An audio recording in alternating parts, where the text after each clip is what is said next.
A day in the life of a kindergarten teacher on Halloween.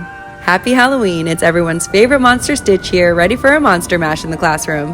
Costume check brought to you by an oversized onesie and a little bit of last-minute creativity, but then Stitch was ready to party. I stayed way too late the night before setting up, but we still had a few more finishing touches like turning on the lights, the fog machine, and blowing up some balloons. I've been having a scary good time with this class this year, so of course today would be full of treats for the cutest little monsters.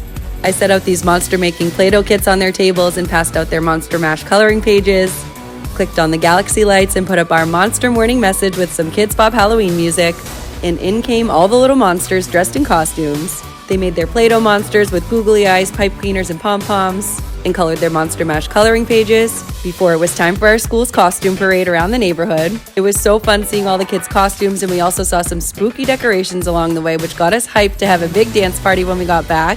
We tossed around the balloons and of course showed off our monster moves. After that, it was spooky story time where we read How I Met My Monster. Before meeting our own monster paper bag puppets that we got to design, we cut out spikes, antennas, stripes, and polka dots, got to glue on some googly eyes and candy corn for teeth. Then we named our monsters and of course did some monster math with this. Next, we became mad scientists with the bubbling monster experiment. You only need a few materials for this. First, you pour water into the bottle, then add a few drops of food coloring and stir it around. Then you fill up the rest of your bottle with vegetable oil, drop in your Alka-Seltzer tablet, and wait for your monster to bubble.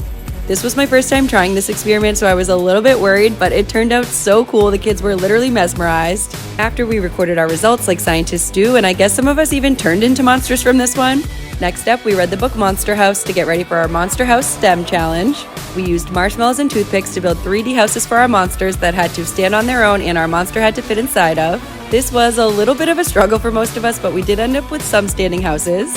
Finally was the moment we had been waiting for, treat time. They could not rip these open fast enough. Some of us were having a time with the crinkle paper alone, but of course they loved their little monster keychains, new spooky desk pets, fun cat and pumpkin glasses, and of course their salty, sweet, and sour treats. While they were snacking, we had time for one more monster story, Monster Trouble. In this one, to get the monsters to go away, you had to give them kisses. So obviously I had to give some kisses to my monsters right before the sugar rushes kicked in. This Monster Mash was definitely a classroom smash. We had so much fun today and we're feeling never better by the end of it. Happy Halloween!